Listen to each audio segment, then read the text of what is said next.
Okay, so here's the scene so far. I made my trusses a little more transparent, so they blend a little bit better. And I also took this large one here that you saw and brought the object dissolve down, which gives it a different look because what it does, because the object itself is dissolving, it almost flattens out. Whereas here, the surfaces aren't flat, but you actually get transparency through there. So it's a little bit different look than an object dissolve. But you can use them in conjunction with each other without actually changing the surfaces, which is cool. So with that, I can actually clone that one right there. Select move it way over here like this, and just keep it there like that. And then Shift H for scale, and just scale that one up as well. And maybe even select move and move it back just a little bit, give it a little bit of depth. And for that one, open your properties, and rather than 50%, maybe I'll make it 40%. Okay, because I had started at 85 and I realized that that was too much dissolve. Okay, so we'll come back to that. Let's jump into Modeler, and let's go to your Create tab, and we'll choose Text, and we'll come down here, and I already was playing with one. So we're going to do like a sports football league, something like that. And again, it's better if you have a real logo to work with, but I'm going to show you how you can work with these.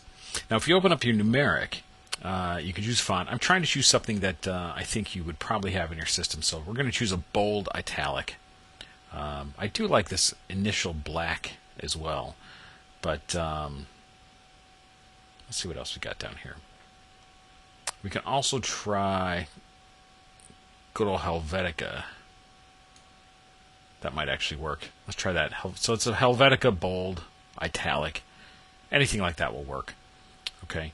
And I'm just going to turn off the tool so we have our fonts there, which are now polygons. And we're going to separate these a little bit just by selecting each one, choosing the move tool, and we're good to go.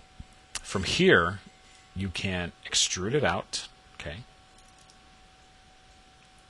Then we're going to do that same thing. We're going to press Q.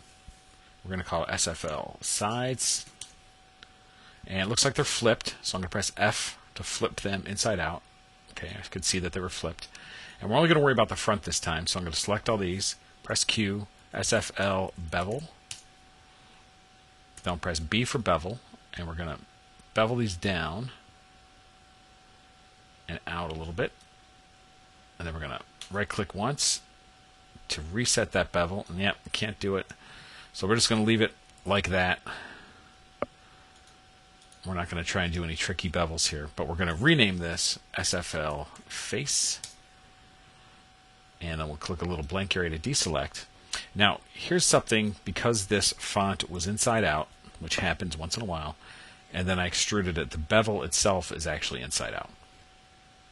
And basically, you can just select a couple in here, come up to select loop, press F to flip, question mark to deselect, and to kind of do the same in here. Just select a couple of these, select loop, press F to flip, deselect, and we'll do the same for here. Select loop and press F to flip. Okay, so there's our simple logo. No big deal, but what we're going to do is create a background for it. All right. Now, we can do it two ways, which is basically build a box, put it on, but it'd be nice to kind of do something a little more dynamic. So first, let's save this. We'll call this SFL logo. Man, that's a hard one to say. And what's kind of neat is you can actually use these fonts to create your logo. So watch. I'm going to take these guys here. Select those, right? And I did them from the back because they're nice and flat, no bevels. So Command-C to copy those. Go to New Layer and paste them down, right? Okay. So you've got those. I'm going to Shift-H for size under the Modify tab. I'm going to size these up. Okay. And when I size them up, I kind of get a little weirdness there. You can use segment scale or smooth scale, but I think it's not going to matter because what I'm going to do is press K. It's going to kill the polygons altogether.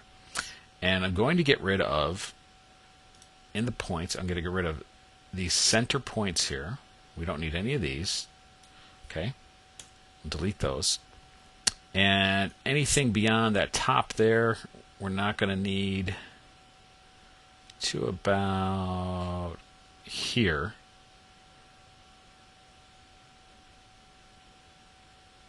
And I think we'll come up like this. And we'll delete those. Okay?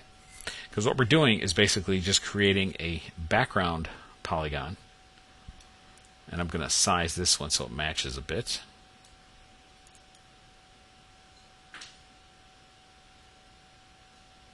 And then these points here, I'm actually just going to remove these. We don't need these here either. Okay? Because what we'll do here is just, we're going to cheat and connect these. Okay? So watch. Might have to still size it a bit, but kind of like that. I'm using just my stretch tool. And stretch is just size, but controlled onto two axes. Okay, so spacebar turns off the tool, and start selecting these points in order. Zoom in if you have to. And we're going to hold the Shift key to add to the selection. Because if you let go of the mouse, you're going to be in deselect mode. Because it toggles. Okay.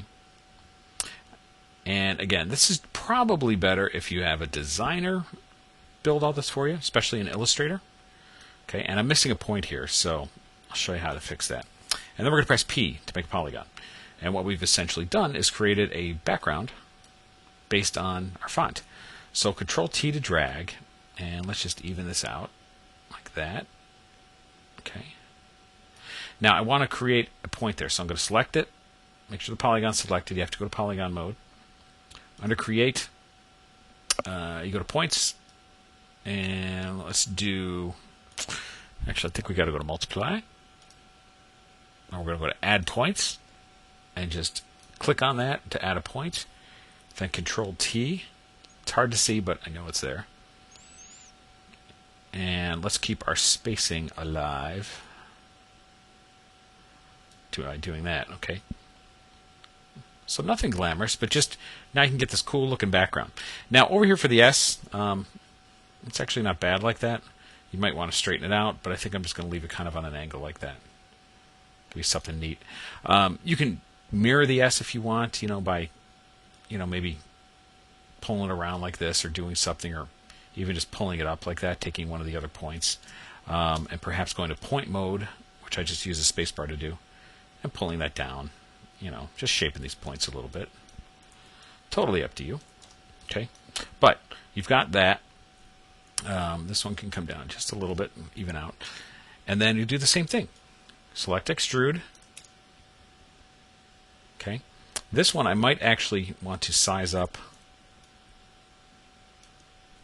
and scale just a little bit, kind of like that. We'll press Q and we'll call this SFL back sides. And just so we can see what it looks like, we'll just create kind of a darker color. We're going to change all these surfaces when we get to layout. Okay, so there's the sides. Polygon mode. I just use my spacebar to go between those. Same thing. Press Q. And if you can't remember what you typed, SFL back sides, and then just choose bevel, right bevel in there, so you know. Click OK. And then we're going to bevel this down a little bit and move it up to shift it out. And then right click to reset the bevel. I'm going to bevel it in. And then right click to move it in. And then right click and shift it in one more time, and then press Q. And we'll do the same thing. Just choose one of these, but rename it to face. And you're not changing your existing one. You're just using that wording so that you don't have to retype the whole thing. Turn off your bevel, deselect, and now you've got, let's save this as a different name, Shift S. Yeah, I'm getting a little error there, which I'll seem to figure out what is going on there. Okay, not sure why. It might be a little bit of bug in the software. All right, so now I've got a very bad-looking colored logo, but now you've got this nice-looking thing, and you might not think it's much, but once you put the reflections and surface on, it can work out pretty well. And I just threw this together. The whole point is that you're going to have a good-looking Illustrator file that you're probably going to design yourself, or that your team will design. And the best logos out there are not created by animators. that is, they are created by designers. The animators make them come to life, like you and I do. But it is the designers who really come up with the concepts. So it takes a team, all those big ones you see. But and also don't forget that a lot of this stuff is not always done directly inside Lightwave or Maya or some other program. All right, so let's send this out to layout. Okay, give it a second here. All right, there it is. Coo! All right, let's shift that down. Make sure we select the right object itself. All right. Now, am I on 2 layers here? My bad. Okay, let's do this, you guys. Let's cut this background and put it on here, okay? And Lightwave should do a nice job for me and update this, which I think it just did. Hard to tell. The hub is doing its work. And that's just a reference that's left over, so that's good. Okay, so now I can size this down.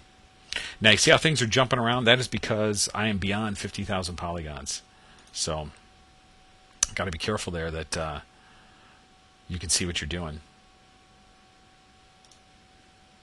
Okay, and let's get here to our perspective view. And let's center our logo. Let's move it in and we can see it a little bit easier. Okay.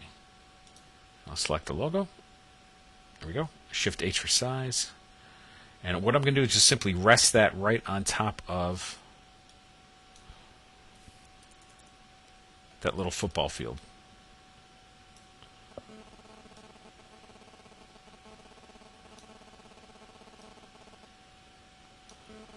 I'm going to put it right in the center.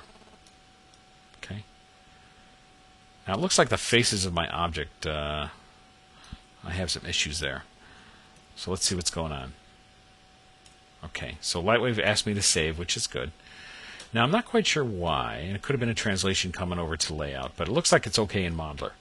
But for some reason inside here it looks like my faces are messed up. Okay, so now here's why I like this wide angle. And in fact, let's open the camera properties, and I'm going to make it even wider, like this. By the way, this millimeter equivalent doesn't really equal a real world millimeter, not with my camera anyway. So just do it till it looks right. But so you want just see that it's not quite a fisheye. It's just enough to really kind of pop out at you. Okay, Shift S. I'm going to save this as a new scene. Let's create some surfaces for this sucker. And you're going to see it's actually pretty easy to do because you've got the back, the face, the sides. And you can work from the surfaces you already have. Okay. Now for the face itself, here's what I'm going to do. I'm going to take the football field, which is our main surface we've used, right-click and copy it. And for the back sides, I'm going to paste that down. So all those surface properties copied, but I'm only going to make it like 10% transparent. Then I'm going to right-click and copy it and make that also my bevel and also make it my face. Okay. Then I'm going to go back to the bevel because now I don't have to set any of these parameters. The environment, that's all set up for me just because I copied it. And now I can just make 1 or 2 changes, which is to make a nice white bevel. But we're going to go with like 50, 50, 50, 50. That's called the Dan recipe. And spherical, and we're going to make it tinfoil. And that's only on the bevel because that's going to make it really pop. I'm going to right-click and copy that bevel and apply it to the font bevel itself. So the back also has that as well as the face. All right, meaning these front fonts, and I'm going to make it double-sided too because I think there's some weirdness there. I'm not sure what. Okay, so the bevel on the back outline we made has the same surface as the bevel on the SFL font. Sports Football League. That's a really stupid name, I know. Okay, so for the face, it's white. Let's just go like this. We're going to take the sides, right-click and copy. And for the face, right-click and paste. And we're not going to make it transparent at all. And the environment's going to be ray trace reflections. And for the face, we're going to give it about 15% luminosity, because we want it to just be just a little tint of blue, but we want it to be really bright too. Now it's not showing up because I'm pretty sure I did something to those polygons or something happened to the translation. So I will find out what's happening there. But I'm going to right click and copy this, come back here, right click and paste. And now I've got the font back there. And for this one, I think we can go just kind of a rich blue like this.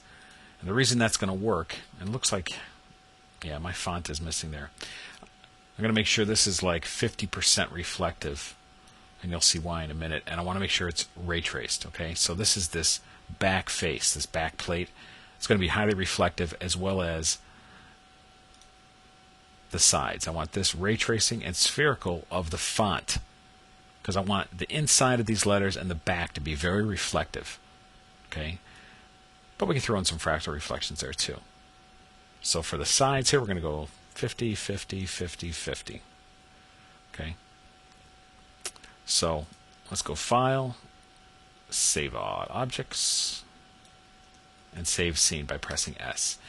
And again, I think I got some real issue there with my font. I'm not sure what, but at some point moving this over because it was on 2 layers and I was sizing the wrong layer, somehow I took just the face of the font itself and sized it, which I don't know how I did. But oftentimes when you get a little weirdness like this, it's sometimes good just to save and reload, and Lightwave will clear out the unused layers, which is often very nice. All right, but don't forget, we've also added that other football layer in the back, these tall ones in the back. And we've got this logo here, which we can slightly move. And so from here, our next couple of videos, all we have to do is set a few little elements in motion, but not a lot has to be moving here just because we're going to be moving the camera around greatly. So that's really nice. I just did a job today for Sara Lee, and yeah, the fonts are moving in pretty well, but I also move the camera a lot. And why don't I show you this while I'm working on it, if I can find it.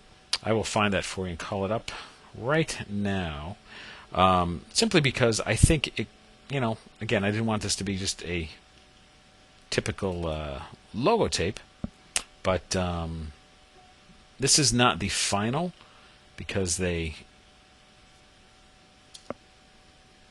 you can see it right here. They changed it, but we actually have all these letters tumbling in. Oops. Let me load that back up for you. Okay, so just some glares and things, kind of your typical logo thing. We're going a different route with the logo we're doing now. Okay, but the same principles apply where we've got, see the side of the letters there? See the reflective? You see that motion blur? That's what we're going to add on our current animation as well. Okay, so here you can see it. And looks like my white is coming out okay and the reflection's coming out okay. But now, by adding those elements in the background, well, now we're not just seeing floating things and just a couple of football fields in black background. Don't forget, we got the red and the blue all over, these transparent football fields, got some letters here, and all we're going to do now is add some lights and add some motion, but this reflection down here is working. I think this should be a little more blue up in here, and this might be a little too white, needs a little tone of sorts. The metal's working up along here. So it's coming together, but it's all about transparencies and glass and reflections, and it's working. So let's move on to the next video, and we'll continue on.